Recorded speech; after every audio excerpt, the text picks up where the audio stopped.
Namaste,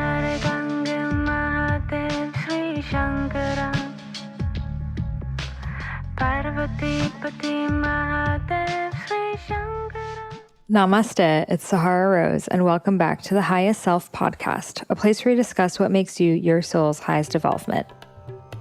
And before we get started, check out these brands that make Highest Self podcast possible. This episode is brought to you by Four Sigmatic. Four Sigmatic is an incredible mushroom elixir company. I proudly drink their elixirs every single day. My favorite is their chai mix. It is insanely delicious. I quit chocolate cold turkey, and what helped me was drinking this chai mix every day. And best of all, they use stevia to sweeten it, and there's no sugars like the chai lattes you'll find at Starbucks or wherever else. And the mushrooms are really good for balancing your hormones, helping heal adrenal fatigue, healing your body on an adaptogenic level. So adaptogens really kind of relate to what your body needs. So if you are high stress, it will bring you down. If you need more energy, it will bring you up. And that's what's so amazing about adaptogens. They adapt to your body, and mushrooms, medicinal mushrooms, have a lot of adaptogenic properties. So you can head over to their website, foursigmatic.com, foursigmatic.com/Sahara. I have a little shop up there with my favorite Four Sigmatic products. So you can try it out, and you can also get 15% off any Four Sigmatic product using the code Sahara. Guys, I have a really special announcement. I will be speaking alongside Elizabeth Gilbert, Dr. Joe Dispenza, and my soul brother, Shaman Durek, and many others at Attune. Attune is a weekend of inspirational speakers, unique immersive experiences, human connection, farm-to-table food, all in the beautiful utopia of Serenbe outside of Atlanta, Georgia. It is taking place November 8th through 11th, 2019, and spots are limited. I will be leading a workshop there that's really interactive, as will the other leaders. There's yoga classes, sound bath, so much more. It's truly a weekend that I think is going to be life-changing for all of us that have the privilege to be there. So if you'd like to attend or get more information, head over to attunebylivingholy.com, ATTUNEBYLIVINGWHOLLY.com and use code SaharaAttune to get 15% off. I will have all of this information in the show notes as well. See you there. My favorite way of reading books is actually listening to them. Yes, I'm a self-proclaimed Audible junkie. Why? Because I'm able to walk, spend time in nature, clean my house, do all the things I need to do while still getting really high vibe content coming straight into my ears. If you love podcasts, then you are the perfect person to begin listening to audiobooks. If you would like to get started with a free audiobook of your choice, head over to audibletrial.com/highest self podcast. Again, Audible, AUDIBLE.com/highest self podcast, and you'll receive any audiobook of your choice absolutely free. So before we get started, let's talk about the definition of the word alcohol. So alcohol comes from the Arabic word al-kul. And al-kul literally means body-eating spirit, and it gives roots to the English term for ghoul. We all have seen a ghoul before. It's the evil demons that eat humans' bodies, stolen corpses. That's what the word alcohol comes from. Now, what is alcohol used for? Well, traditionally, it was used as medicine. You know, if you're going to conduct a surgery and you need to sterilize something, alcohol can sterilize that thing. Alcohol was also used for extraction. So if you put some vanilla into alcohol, you get vanilla extract. If you put any type of herbs in alcohol, you extract the herbs. Therefore, when you're putting it in your human body, you are extracting what is in the body, which is the soul. Now, this is not something that I'm just making up in my personal opinion. This is something that has been written about for thousands of years. And Yogananda, in his book, Man's Eternal Quest, speaks about this as well. So many people, myself included, have sensed this almost dark energy that comes around people who are very intoxicated, as well as places like bars and nightclubs. If you ask someone with clairvoyant abilities, they will easily tell you that they can see that when someone is intoxicated with toxic in their bodies, their souls literally leave their bodies, which make them an empty vessel for malicious souls to come through. And this is why there are many depictions of the dark souls lingering over bars and places where people are essentially blacked out. When you're blacking yourself out, you're allowing the opportunity for your soul to leave your body, and any soul, which the souls that want to come through bodies to do mostly violent and aggressive things, are these more evil souls that take that opportunity. So alcohol, al-kul, the word for ghoul, to extract, to take out, which is exactly what it is doing to us when we consume it. Today, I want to do a podcast about a topic I get asked about all the time, which is, do I drink alcohol, even a glass of wine? So I'm just going to give you the real answer and my personal answer and share with you my reason why. No, I do not drink any alcohol, including wine. In fact, I believe that alcohol is poison.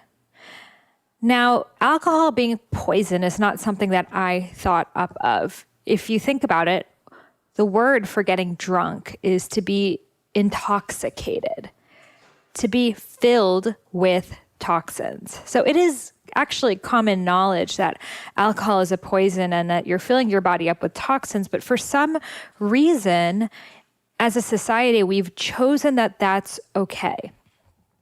So I just want to share with you a little bit about why and my journey. So I'm not one of those people who's never drank a glass of alcohol in their life, who doesn't know what it's like, who's never had the fun, so is speaking from this purist perspective.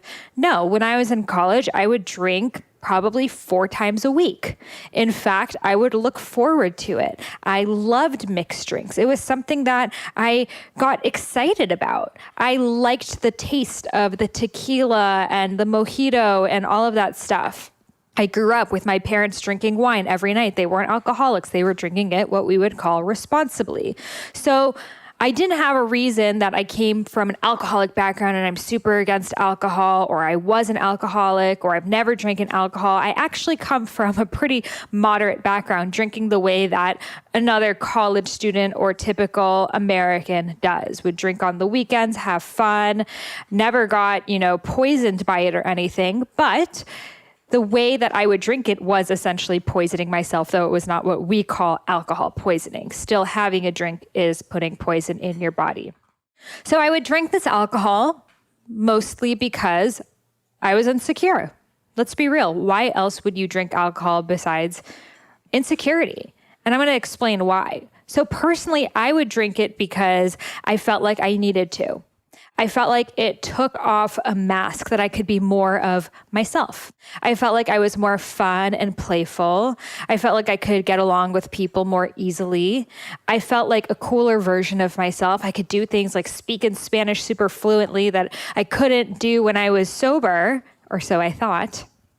And I felt like drinking was the cool experience that you finally got when you're an adult. And it was something to be celebrated and enjoyed and to do often.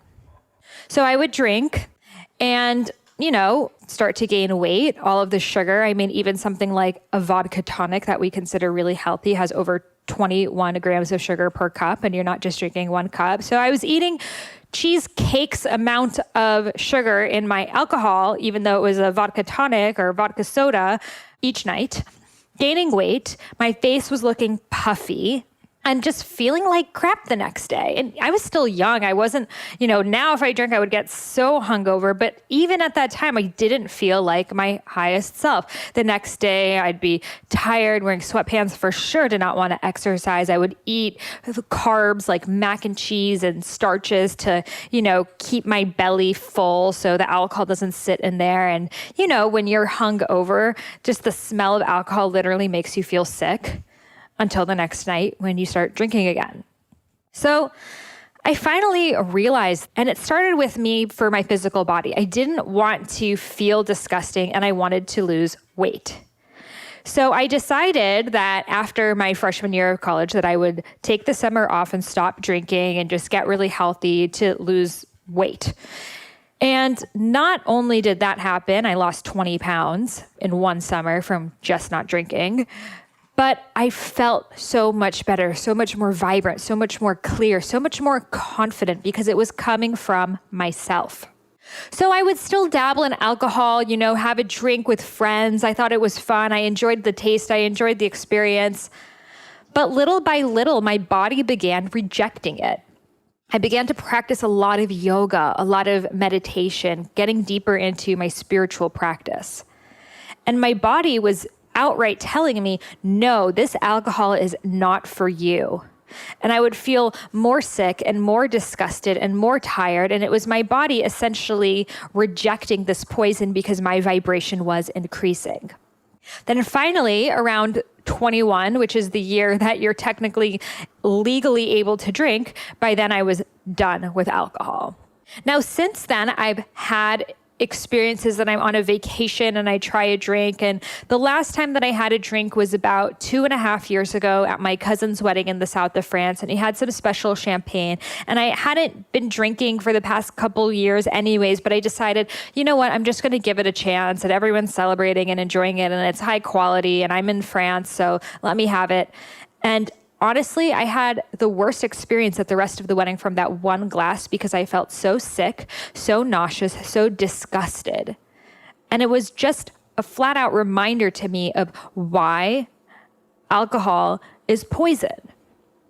Now, the word for alcohol, many of us know, is spirits. Vodka, gin, tequila, all of these hard alcohol, they are called spirits. Now, when you look at the reason why, and you can Google this, it comes from about the 1920s, the prohibition time when alcohol was illegal. They noticed that when people would drink, it was like their spirit went out of their body. Their spirit went out of their body, and in that place of intoxication, another spirit, mostly a malevolent spirit, would come through.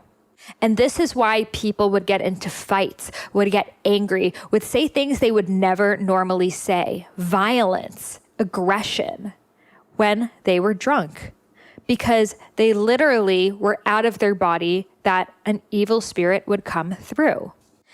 And they would draw these old-fashioned pictures of men drinking at a bar and these evil, dark shadows above them, these spirits that were essentially waiting for them to get drunk enough to the point for the spirit to come through. And this is why probably most of domestic violence, aggression, even acts like rape and murderers, a lot of the times they are drunk. Let's talk about the number one cause of death in this country. A homicidal death. It's not from someone coming and shooting you. It's from drunk driving. So when you drink, not only are you harming yourself, but you're harming everyone around you, from your immediate surroundings, the people that have to deal with you, to total strangers if you get behind a car. I believe that drinking is just as bad as smoking cigarettes. Both of them are not only harming you, but they are harming the people around you through secondhand smoke, through drunk driving, through aggression. Now, alcohol, for many of us, we use it as a shield because we don't feel comfortable in situations. For example, let's say you go to a bar and you feel awkward because you don't know anyone and you want to, be more loose and fun and free. So you go to the bar and you start drinking. Because it feels like, oh, finally I can mask myself behind this drink and I can behave the way that I actually want to behave, but blame it on the alcohol. But really that confidence is not coming from you. It is coming from you believing that you are dropping the ego, but really what you're dropping is your soul, your identity. For that moment, you are not being yourself. You're not being a more confident version of yourself. You're straight up not being yourself. And this is the reason why so many of us crave alcohol. We crave that experience because we can be someone that we're not. We can be that Sasha Fierce and walk up to the guy that we really want to talk to, but it's not really coming from us. And then we're going to end up in a situation where someone thinks we are someone that we are not, which can only last for so long. And I mean, a lot of relationships, they keep that going. Every date, they're drinking, and they never actually get to know one another. This is why dating culture is so corrupt, because you're masking who you are with alcohol that you're never actually getting to your truth. So let's say you're at a party and you start drinking, or let's say you're at a wedding, and a way that people gather in community is to say, let's take shots. Because in that moment of saying, let's take shots, it gives everyone a shared experience. We can all come together in this quest of taking these shots so we can break down the walls of who we are and finally communicate. That's really what it's for. So one, the shots cost a lot of money, like $10 for a shot of alcohol that should cost like 50 cents. And one person ends up footing the bill, always. Then everyone gathers, which is really what the whole point of it was, just for people to gather in circle, even if it's for 1 second to put poison in their body. That's actually what the whole experience was about, that moment of gathering. That's what we were craving. But we don't know how to say, I want to gather. I want to be in circle with you. I want to talk to you. I want to connect over something that's larger than us. So the only thing we know how to do is take shots. So we take the shot. We force this poison in our body. Our body is rejecting it. Look at people's face when they take shots. Do they look like they're in joy? Do they look like they're in pleasure? Do they look like they're like, that was so delicious? No. Their faces are in anguish and pain and disgust. They are running to find the closest napkin or lime or fruit juice or something to mask the taste of this poison. And a moment later, the circle is gone. And everyone's back to feeling awkward and feeling like they need more shots to feel comfortable with one another.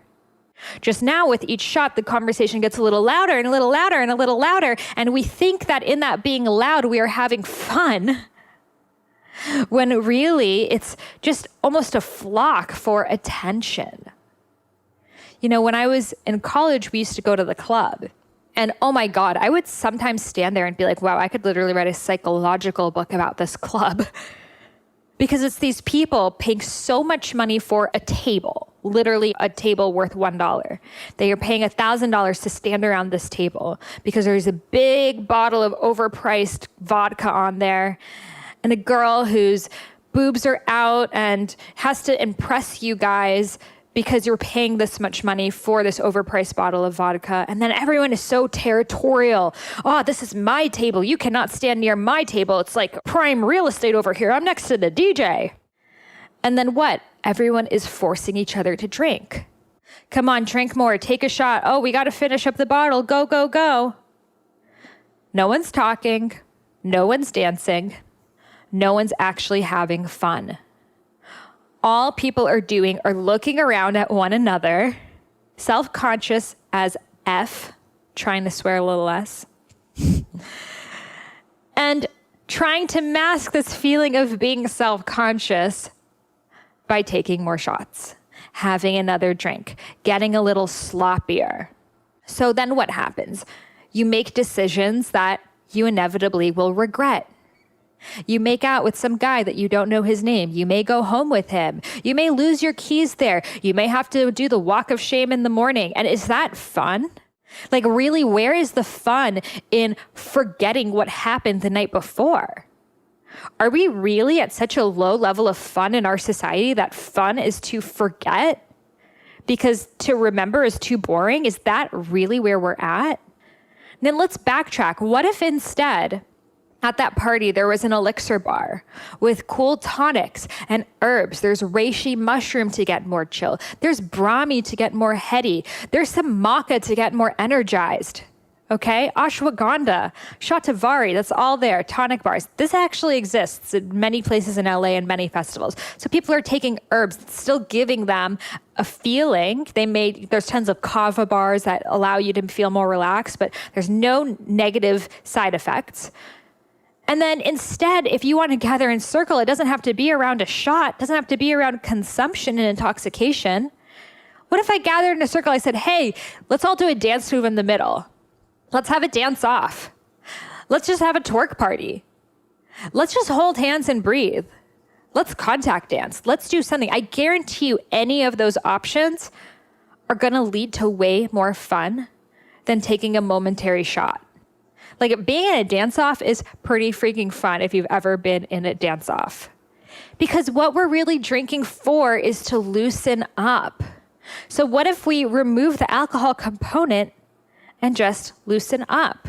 I mean, kids, when they go to a birthday party, are they like, oh God, this is going to be awkward. Oh man. Oh, that bouncy castle. I'm going to need to get really fucked up for that. Okay, I swear. But for real, are they like, oh my God, I'm going to have to drink a lot before that clown puts any face paint on me? What? Making bead art? Oh God, I'm going to have to be wasted. Like, can you imagine that? No, kids are like, hell yeah, sandcastle, hell yeah, bead art, hell yeah, clown, balloons. They're excited. They're ready to dive in.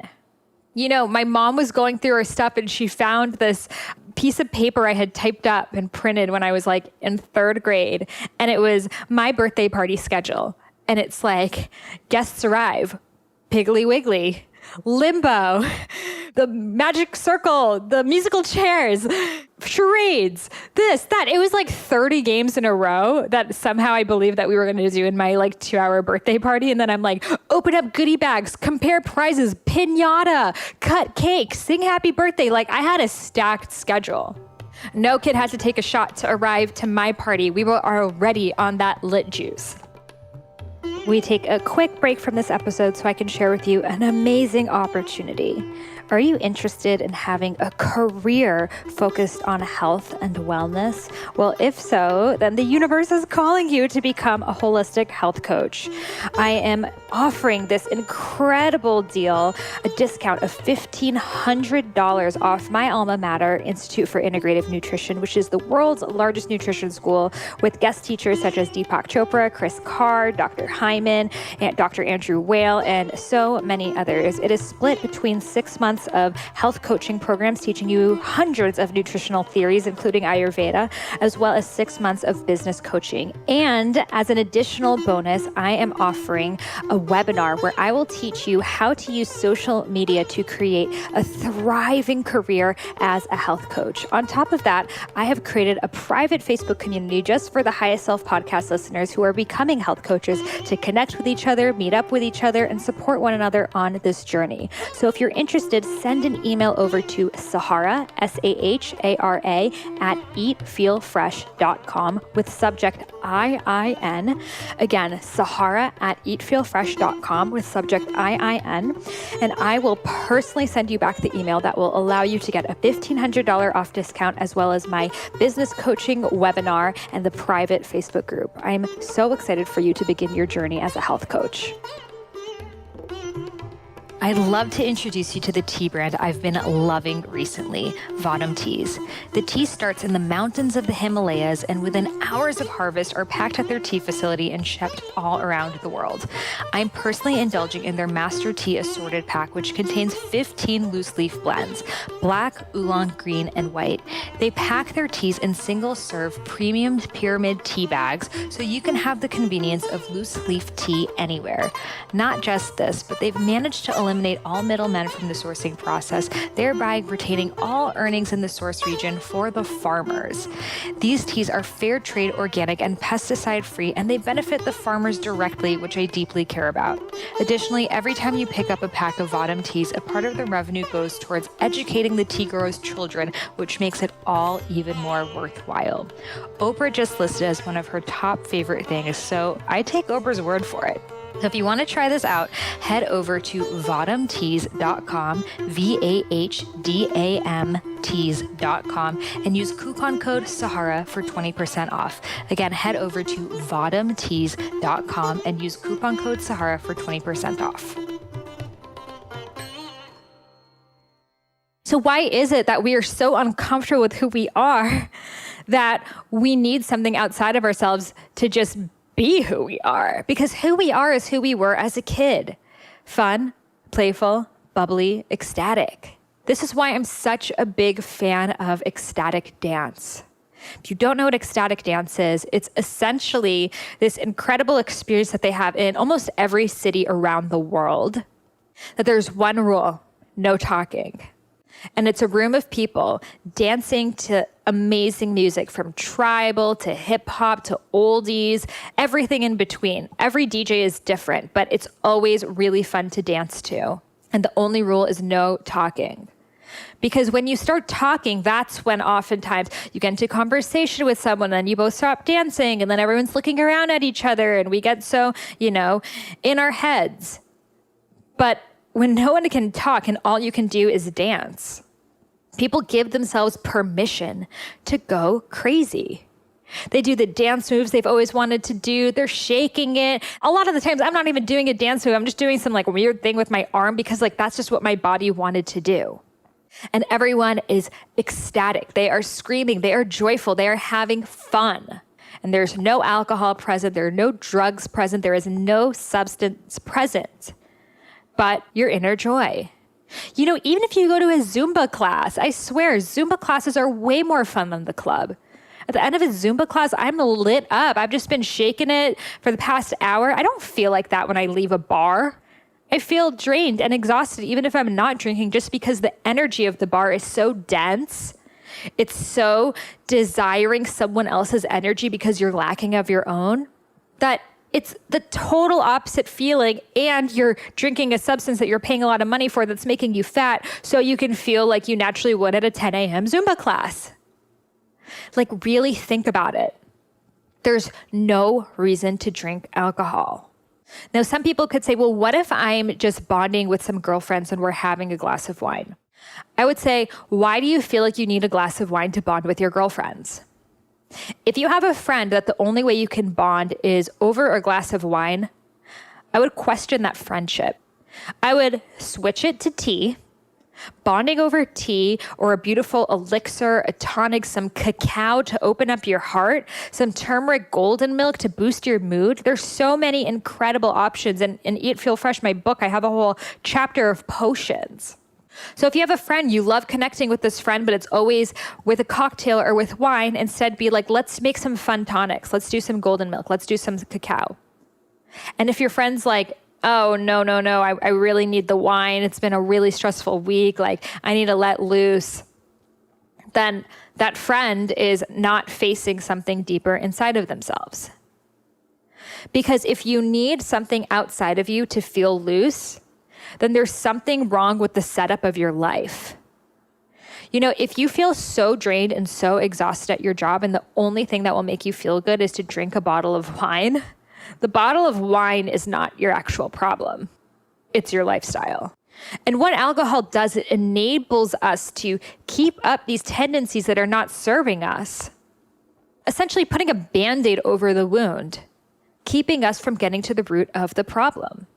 If you feel exhausted and drained and the only way to feel better is to not feel like yourself anymore, then honey, you need to either quit that job or start a gratitude practice around it. But you're going to have to drink hundreds of thousands of calories of wine and spend thousands of dollars in your lifetime, and it's still not going to change that circumstance. And if there are friends that you tried hanging out with them sober and it's too awkward, guess what? You just cleared up your schedule because that person shouldn't be your friend. If there's anyone that you can't hang around sober, then you shouldn't be hanging around with that person. If there's any place you have to go to and be drunk there, then you shouldn't be going to that place. Like, I get it. I used to sometimes go to these clubs and I hated the vibe. I hated everyone there. I didn't want to be there. So sometimes I would want to drink just to get myself out of the moment. And then I realized, wait, why am I going somewhere that the only way to get out of the misery of being there is to get fucked up? Like, does that really make sense? And even though at this time when I was 21, all of my friends would still go, my whole community, everyone, I would stay home and I would blog. I would go on Pinterest. I would read books. I would make sweet potato brownies. I would do something that was far more beneficial to my time and my growth than being somewhere I hated to get drunk and being surrounded by people that I don't give a shit about. Let's be for real. I think it's time for us to cut some major cords with people who are holding us back. And these people who are holding us back are the ones who, A, we can't be around without being drunk, or 2, the ones who are making us feel bad about not drinking. Now, people don't do this to spite you. In fact, they do this out of love for you. But it's not truly out of love. They think it is. And this is the peer pressure to drink. And I see this happen all the time, especially within my family. People do this. They say, oh, come on, have a drink. Oh, come on, drink with me. Oh, let's bond over this. Like back when I lived in India, it was so much of, it's disrespectful to not have a drink with the person whose party it is. Because the way that you and I connect is through having a drink with each other. And this is not just an Indian culture or Persian culture. This is I know many Asian cultures. I know South American cultures. A lot of cultures have this innate peer pressure to drink. And then when you say no, people take it offensively. I've experienced so much of this. And guess what? They get over it. Because the reason why they're telling you to drink is because they want to bond with you.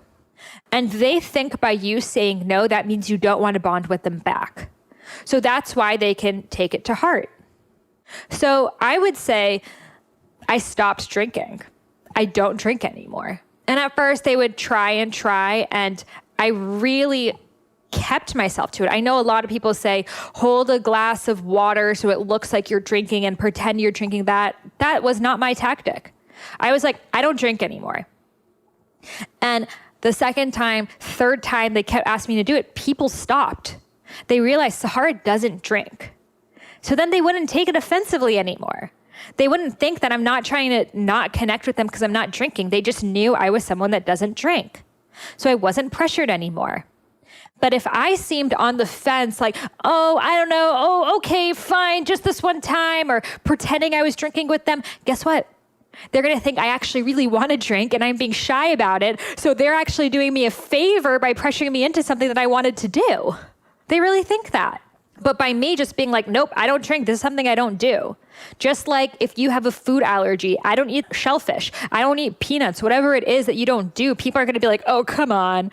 I know you're allergic to shellfish, but just this one time. Come on, let's have this lobster together. It's okay if you're going to suffocate and possibly go to the emergency room. Come on. Oh, your kid's allergic to peanut butter, but I make the best peanut butter jelly sandwiches. Okay, you ate here. I'm going to make some peanut butter jelly sandwiches for us. It's okay if you die. Can you imagine that? No, if your kid's allergic to peanut butter, they're going to be like, oh my God, I will make sure I don't even bring peanuts around you. And all of us are allergic to alcohol. Why are we getting drunk? It's our body having a response that it's trying to get rid of it. That's why your face gets red. It's literally an allergic reaction happening to you, especially if you're Asian. They call it the Asian flush, which I get personally. It's because our bodies are intolerant to alcohol, just like they could be intolerant to peanuts, just like they could be intolerant to shellfish or anything else. Our bodies are intolerant to it. But as a society, we've decided that this is just the poison that we're going to consciously have together because, I don't know, it's our only way to bond. No, it's something that we're all intolerant to. So if you just say, no, I don't drink. I'm allergic to alcohol. It doesn't sit with me well. It doesn't make me feel well. You know, I used to also tell them, it doesn't make me feel well. And they'd be like, what do you mean? I'd be like, it makes me feel super dehydrated. And they'd be like, oh yeah, me too. And then they would start to think about why they're drinking something that they know makes them super dehydrated. And being dehydrated leads to digestive issues, skin problems. Like if you want to have glowing skin, people ask me all the time, how do you have glowing skin? I don't drink alcohol. I eat healthy. I hydrate myself. It has nothing to do with the serums I put on. It has everything to do with within. So if you want to look beautiful, instead of getting all dressed up and heading to the bar, instead do some meditation, do some yoga, and don't drink. And that's how you're actually going to get really beautiful. So it's so interesting because we live in this society that so values being thin and having glowing skin, and then promotes us to drink the very thing that prevents us from that. Really, what we are lacking is community. And alcohol is not creating community. In fact, it is breaking communities. It is making us more separate from each other than ever before. The people that you go out drinking with are not your true friends. These are people that want you to be messed up while they're messed up so you can make mistakes together and not have a deep connection. Your true friend doesn't need you to be drunk to hang out with you. Your true friend is like, come over, let's just talk. Your true friend is not going to want to meet you at the bar at 12 midnight, not PM, AM. That's not your true friend. Maybe that person can become your true friend, but it's never going to be through this connection. It's going to be through real, sober, authentic communication. So even going out drinking with the girls, you could so easily swap that for going on a hike, going on a walk, going to the beach, making teas, having a sister circle, doing a new moon circle, doing a journaling process, doing some vision boarding, painting some pumpkins, making some cactus art. I don't know. There's 1,000 bajillion things that you can do that I swear will connect you more with your sisters and make you have way more fun and look better along the way, that are so much better than girls' night out. Let's bring the wine. Like, I'm sorry, this is the most basic version of fun. Do you want to have basic fun or do you want to have real fun? I would say real fun. Real fun involves doing something that makes you feel blissful, that you don't have to have poisons within you to make you delusional of the situation that is happening, because that's what alcohol is doing. And I know some people say, oh, well, red wine has health benefits. It has resveratrol and it has antioxidants and it's so good for you. In fact, the American Health Association said it's so great for you. So the American Heart Association, they are very, very controversial because much of their studies are funded. And when a study is funded, you can control the variables and the results. So yes, resveratrol on its own can be good for you, though Harvard says it doesn't make any difference in your health. It's not an essential vitamin or mineral, but it is one, so I will recognize that. However, you can also find it in berries, blueberries, you can find it in grapes, you can find it in pistachios, cranberries, dark chocolate. So why are we not making such a big deal about blueberries? I mean, people are, but not to the level of red wine. They're acting like red wine has this like one nutrient that the body really needs. So that's why I got to drink my red wine. No, eat some friggin' blueberries, have some pistachios, have some dark chocolate. At least dark chocolate's going to be enjoyable and not make you feel like crap the next day. You don't need red wine. Have you ever seen someone that's like, oh, my health is deteriorating. I didn't drink enough red wine in this lifetime. No. The people who are sitting around drinking red wine being like, oh, I'm just drinking it because it's so good for me. Those people are like the old men with massive stomachs who are like, oh, it's so healthy. And they've never worked out. They smoke like Cuban cigars. They sit on their asses drinking red wine, thinking they're doing something good for them. Now, I'm not saying that's everyone, but we all know someone like that. My dad, he says the same thing. He's never gone to the gym, eats barbecue, cold cuts, whatever comes his way, but suddenly red wine is good for you. I'm sorry, this is a sorry excuse for health benefits. If you want to do what's good for you, don't drink alcohol. So essentially, no, I don't drink alcohol, and I don't believe that anyone in this day and age should or should need to. I believe that alcohol is a Band-Aid over our own insecurities, our own wounds. I believe that no real connection and no real communion comes around alcohol, because we could create that same community without it. I do know a lot of people love the science of wine, etc., and I respect that. However, as you become a more conscious person, you're going to notice for yourself that it's not resonating with you. It's not sitting well with you. And listen to that. Listen to that more than this podcast. Listen to how you feel. Because I promise you, if you're a Highest Self podcast listener, you are conscious AF. And you care about organic foods, and you care about your thoughts, and you care about everything you put into your body.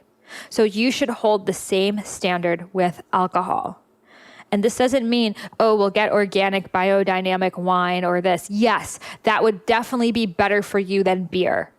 But it's still poison that you don't need. Instead, check out kava bars. There are kava bars all over the country now. Kava is an incredible herb that's a beautiful heart opener. It makes you really social and giggly and fun. I went to an awesome kava bar in San Diego. They had a whole kava menu of different flavors, and some were more chill and some were more laughy.